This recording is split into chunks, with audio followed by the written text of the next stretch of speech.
ओम श्री गुरवे नमः। उपस्थित भाइयों बहनों, आप सब लोगों का इस सत्संग में हार्दिक स्वागत है, अभिनंदन है। आइए सत्संग की कुछ चर्चा करें।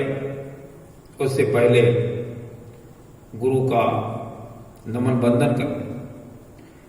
ओम गुरुर्ब्रह्मा गुरुर्विष्णु गुरुरेव महेश्वरा गुरुरेव परब्रह्म तस्मै श्री गुरवे नमः। अखंड मंडलाकारं व्याप्तं येन चराचरं तत्पदं दर्शितं येन तस्मै श्री गुरवे नमः। मातृवत् लालयित्री पितृवत् मार्गदर्शिका नमो अस्तु गुरु सत्तायै श्रद्धा प्रज्ञायुता चया। ओम श्री गुरवे नमः। भगवान श्री कृष्ण जी का ध्यान करते हैं। ओम वसुदेव सुतं देवं कंस चाणूरमर्दनं देवकी परमानंदं कृष्णं वंदे जगद्गुरुम्। ओम श्री कृष्णाय नमः। सद्बुद्धि की देवी गायत्री का ध्यान करें। प्रकाश रूप परमात्मा के रूप में प्रार्थना करें, हमारी बुद्धि को सन्मार्ग की ओर प्रेरित करें। ओम भूर्भुवः स्वः तत्सवितुर्वरेण्यं भर्गो देवस्य धीमहि धियो यो नः प्रचोदयात्। बोलिए वेद माता गायत्री की जय हो। त्र्यंबकम भगवान का ध्यान करते हैं प्रकाश रूप परमात्मा के रूप में।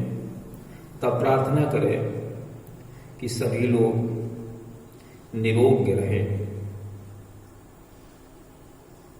इस वैश्विक बीमारी से सभी लोगों को मुक्ति मिले। यही परमात्मा से प्रार्थना करें। ओम त्र्यंबकं यजामहे सुगंधिं पुष्टिवर्धनम् उर्वारुकमिव बंधनान् मृत्योर्मुक्षीयमामृतात्। बोले त्र्यंबकं भगवान की जय हो। उपस्थित भाइयों बहनों, पिछले सत्संग में सीता जी के राम के विवाह की चर्चा हम कर रहे थे। बारात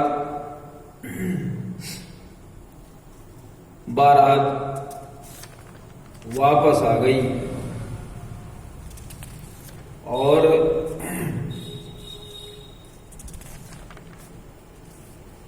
बहुओं समेत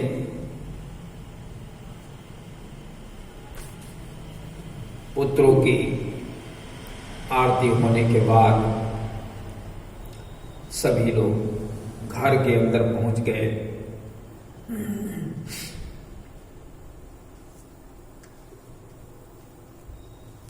इसके बाद की जो चर्चा है वो आगे बढ़ती है। उसमें मुख्य बात यह है कि विश्वामित्र जी ने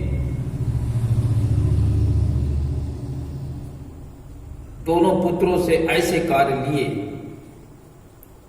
जिससे भगवान राम का यश कीर्ति चारों ओर फैलने लगी। ताड़ुका का वध, मारीच सुबाहुर की सेना का वध, अहिल्या उद्धार, पहाड़ जैसा धनुष, उसको तोड़ना सभी राजाओं के मध्य में। ये ऐसे कार्य थे कि जो बहुत असंभव कार्य थे, किसी मनुष्य के बस के नहीं थे, जिससे कीर्ति चारों ओर फैली। और विश्वामित्र जी का उसमें विशेष योगदान रहा, सारी शस्त्र विद्याएं, शस्त्र, उससे संबंधित सारी विद्याओं को विश्वामित्र जी ने राम और लक्ष्मण को बता दिया, पढ़ा दिया। तो जब बारात लौट कर आई तो राजा दशरथ इतना अद्भुत थे कि उनको अपने घर में ही स्थान दे दिया और रोज उनके चरणों की वंदना करते थे। बधुओं के साथ राजा रानी स्वयं पुत्र सब आशीर्वाद लेते थे। इतने बड़े कार्य हो गए थे। तो तुलसीदास जी ने लिखा कि पुनि पुनि बंदत गुरु चरण, देत आशीष मुनीस। विश्वामित्र जी आशीर्वाद देते हैं और ये उनके चरणों की वंदना करते हैं।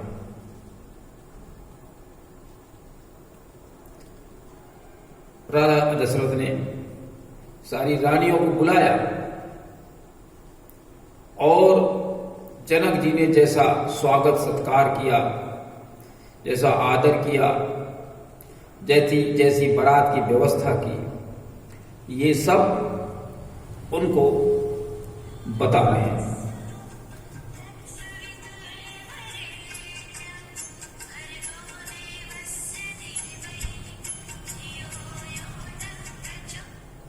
ये सब बता रहे हैं उनको।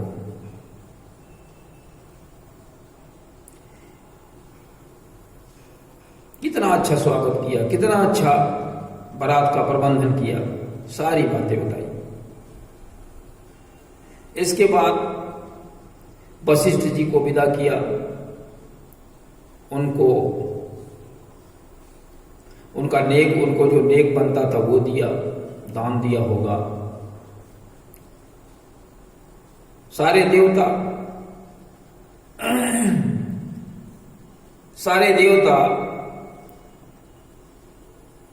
गण राम की सराहना करते हुए अपने अपने घरों को चले गए।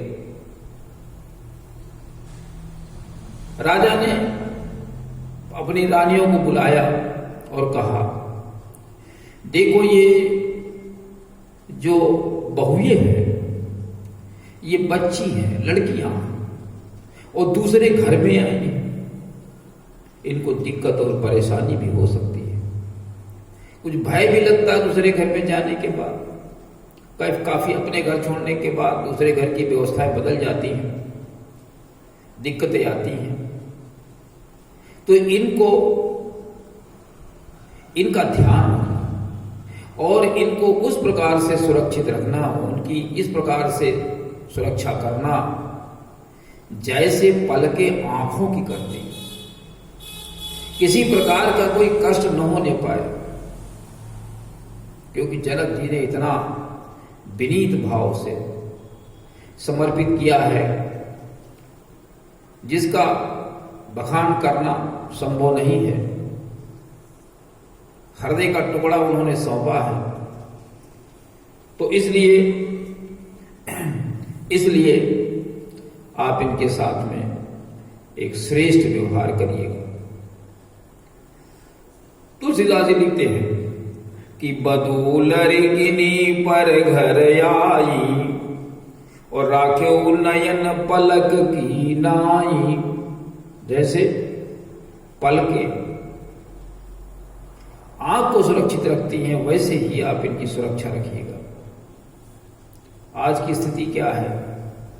बहुएं आती हैं, मां क्या समझती है, अरे एक नौकरानी आ गई, अब फुर्सत हो गई, हमको कोई काम नहीं करना है, साहब उसकी जिम्मेदारी है।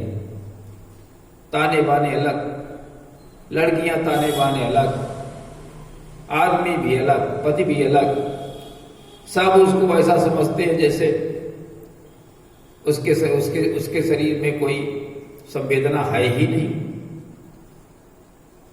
बिल्कुल जानवरों जैसा व्यवहार करने लगते हैं। ऐसा नहीं होना चाहिए। उसको अपनी लड़की की तरह से समझना चाहिए कि जैसे हमारी लड़की है वैसे ये किसी दूसरे की लड़की है, हमारे घर में आई हुई है, वैसा ही व्यवहार करना चाहिए। अब अगर उसके अंदर कोई दुर्गुण दोष है तो संभालने का प्रयास करना चाहिए। कोई दिक्कत है तो माता पिता से कहनी चाहिए उसके।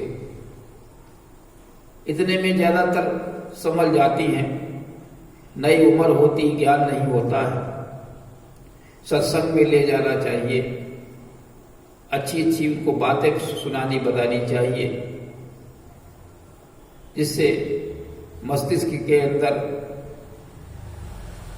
ज्ञान की मात्रा बढ़ती है, ज्ञान बढ़ता है और लड़कियां संभलने लगती हैं। राजा के आदेशानुसार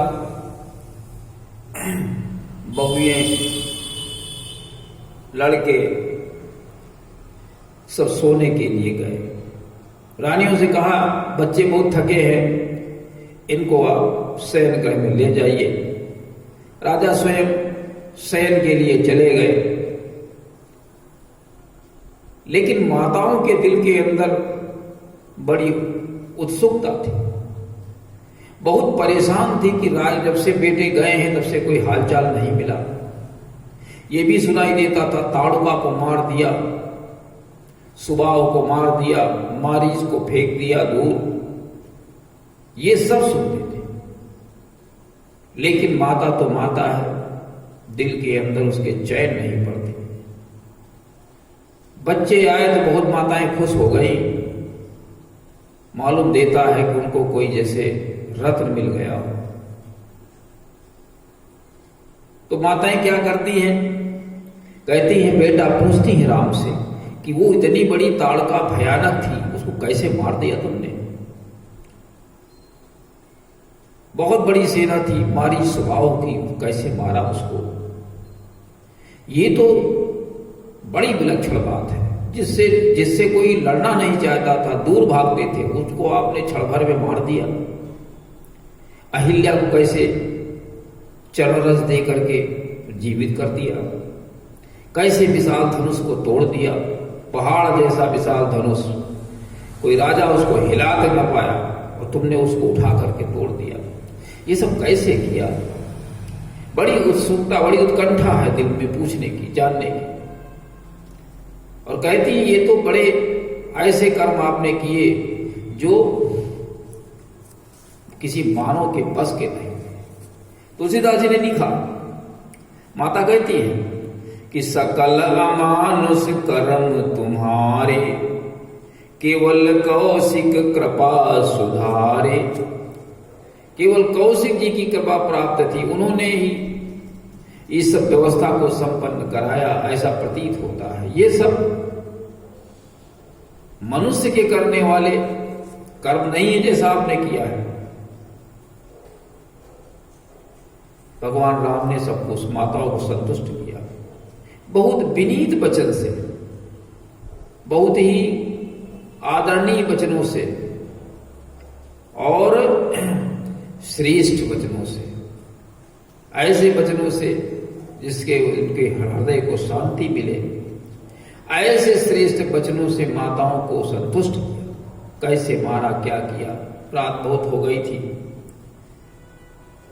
गुरु और विप्रो का उन्होंने पदबंधन किया, नमन किया और सो गए। तुलसीदास जी ने लिखा, राम प्रतोषी मातु सब ओ कही विनीत बर बैन, सुमिर शंभु गुरु विप्र पद कि ये नींद बस नैन। भगवान राम सो गए। किसको ध्यान किया? शिव को किया, गुरु को किया, विप्र को किया। इसका अर्थ है हम लोगों को भी इन्हीं तीनों को, इन तीनों मणियों को, इन तीनों विभूतियों को ध्यान में रखना चाहिए। उस समय केवल शिव की ही उपासना थी, गौरी की उपासना थी, और किसी की नहीं थी। गुरु का सम्मान होता था, गुरु के वचनों के अनुसार लोग चलते थे। विप्र सम्मानित थे, विप्र भूमि के देवता थे, विप्रों के अनुसार लोग चलते थे, उनकी बात मानते थे। आज वो सब व्यवस्था बिगड़ गई, न जाने कितने देवी और देवता हो गए। पहले राम के समय में केवल गणेश, गौरी और शिव तीन ही देवता थे। चौथा देवता विप्र था और पांचवा गुरु था। यही 5 देवता उस समय पूज्य थे। गुरु और विप्र साकार रूप में थे, बाकी ये सब निराकार अदृश्य रूप में थे। इनके विग्रह थे, उन्हीं का पूजन अर्चन होता था। हम लोगों को भी उसी के अनुसार चलना चाहिए। अच्छा मुहूर्त आया, वधुओं के कंकन छोड़े गए, पुत्र के कंकन छोड़े गए, बाकी जो रीति नीति परिवार की थी वो सब हुई की गई। विश्वामित्र जी को बहुत दिन हो गए रहते रहते, चलना चाहते हैं, राम राजा रानी जाने नहीं देते। अच्छा कुछ दिन और रुक लो भी, अच्छा आज और रुको, कल चले जाना, कल हो तो अच्छा एक दिन और रुको। करते करते महीनों बीत गए उनको। लेकिन एक दिन जब बिल्कुल नहीं माने कि हमें जाना ही है, तो फिर क्या हुआ?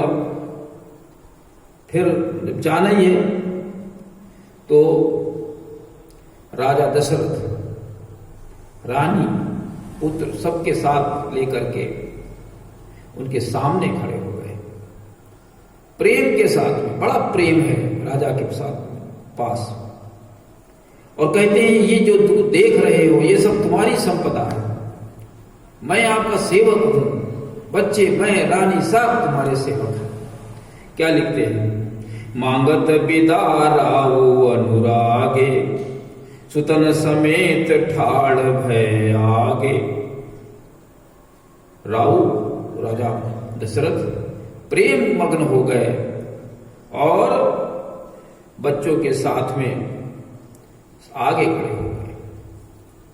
नाथ सकल संपदा तुम्हारी, और मैं सेवक समेत सुत नारी। ये सारी संपदा आपकी है। आप देखिए कि गुरु को लोग कितना मानते थे, गुरु के प्रति लोग कितना प्रेम करते थे। हम आप आज गुरु को कुछ नहीं मानते, गुरु हैं ही नहीं। सद्गुरुओं का पहले तो अभाव है, और अगर हैं तो उनके साथ में जुड़ना नहीं चाहते, कठिन बात बताते हैं। बाकी लोग सरल बता देते हैं कि थोड़ा सा नाम जप कर लो सब कल्याण हो जाएगा। गुरु ऐसा नहीं कहता। गुरु कहता है कि आपको अपने अंदर गुणों की स्थापना करनी है। जो राम के, कृष्ण के, ब्रह्म के जो गुण हैं वो अपने जीवन में आप उतारें, उससे आपको कल्याण होने वाला है।